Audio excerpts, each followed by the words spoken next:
Hello students, as you know that we all are working on the tenses.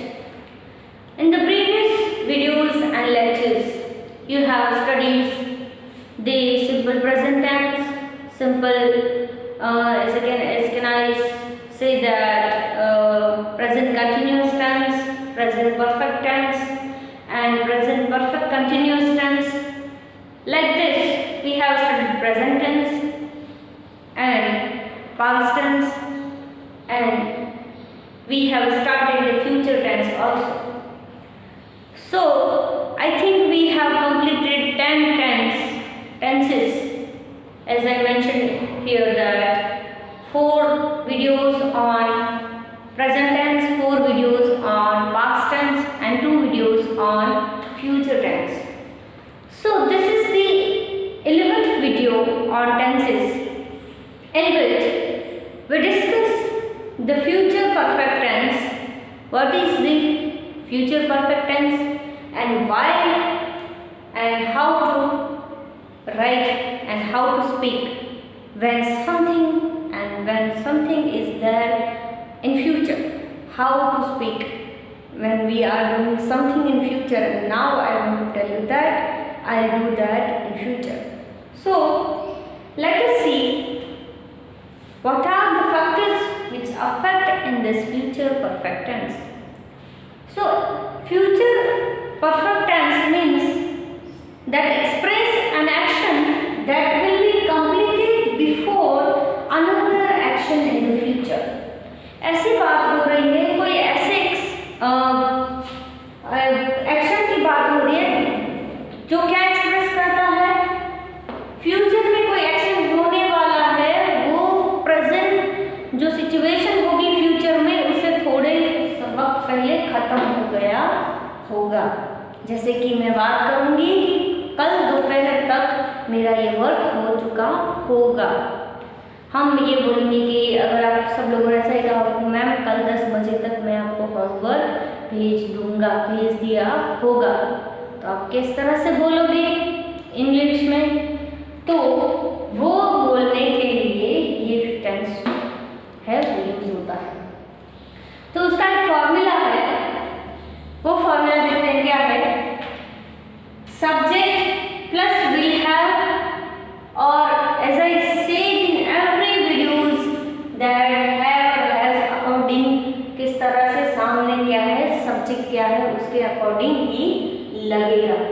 Then we have V3, it means past participle and object. This is the formula of future perfect tense, and there is another formula that we have discussed in only in future continuous in future tense, where we have added going to. अब इस going to का जो हमने add किया है वो किस तरह से बनता है, सब्जेक्ट प्लस एमिजार, वो भी किस तरह से ही सी इट है तो वो इज लगेगा, अगर आई है तो एम लगेगा, और वी और दे है तो क्या लगेगा, आर लगेगा। That you know very well about this. तो ये सब्जेक्ट के अकॉर्डिंग ये टू बी का फॉर्म आएगा। Then going to have, this sentence will come continuously. Going to have, this is the long words. Then we have V3 and object, यानी कि ये clear हो गया। अब देखते हैं इसके एग्जाम्पल्स किस तरह से, अगर हम ये फॉर्मूला देखने के बाद इतना क्लियर हो जाएगा। If you are saying I am going to have completed 10 paintings by the end of the next month. अब क्या कर रहे हैं कि मैं अगले मंथ का एंडिंग तक 10 पेंटिंग खत्म कर चुका होऊंगा, मैंने खत्म कर दी होगी।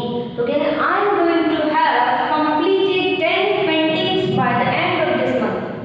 तो अगर आपने देखा होगा तो ये गोइंग टू भी आ गया, I am going to have completed, ये V3 है, ये गोइंग टू हैव ये वाला पोर्शन वाला ये रहा सामने से V3 हमने देख लिया।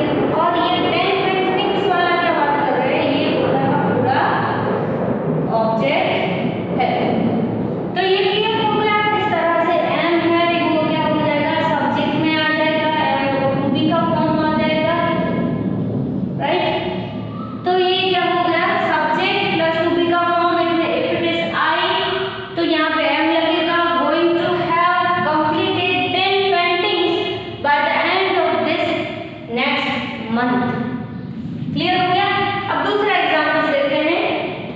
यू विल, आपने देखा कि यहाँ पे you will have completed the assignment by the time I come back.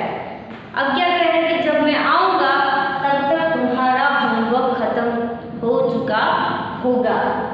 Then she is going to have completed the homework before 7 PM। 7 बजे से पहले उसका होमवर्क खत्म हो गया होगा। तो ये क्लियर हो गया आपके दिमाग में, going to have completed, will have completed, going to have completed. तो ये पूरा पूरे तीनों सेंटेंसेस हैं। अगर आपके पास ऐसा कोई आता है कि प्लान ऐसा वर्ड लिखा है तो आप किस तरह से उसको चेंज करोगे। तो आपने देखा होगा, हमने सभी जगह पे किया है इस तरह से। क्या होगा, विल, फिर क्या आएगा, हैव, यहाँ पे प्लान है तो यहाँ पे क्या आएगा, प्लान, राइट। अगर हम गोइंग टू वाला लिख रहे हैं तो उसमें क्या आएगा, am is are plus going to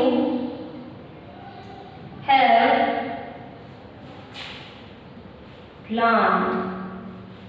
clear हो गया। अगर प्लान है तो प्लान हो गया। Then after we have finish. अब तो फिनिश को कैसे लिखोगे, विल हैव टू फिनिश्ड, हो गया हैव वाला। Then am is are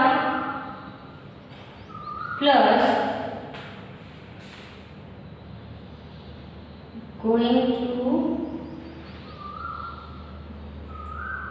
have finished। Clear हो गया, फिनिश वाला हो गया, प्लान वाला हो गया। अब कंप्लीटेड का करेंगे, will have to completed. Same here, M is R plus going to have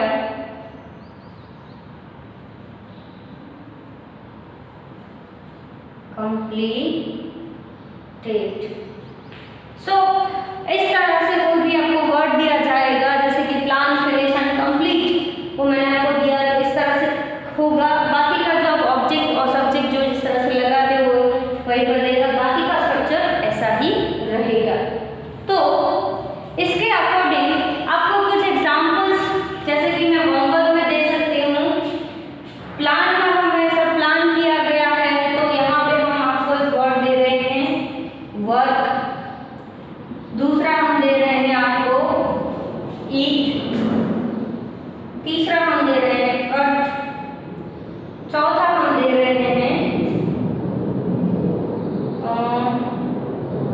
कौन सा वर्ड, आप लोगों को कोई सूत्र है? 3 मैं दे देती हूँ, बाकी का चौथा आपको अपने मुताबिक करना है। साथ में इन तीनों वर्ड्स को यूज करके आपको 3 सेंटेंसेस बनाने हैं, वो भी मैं लिख देती हूँ। Using this word, this words you have to make 4 sentences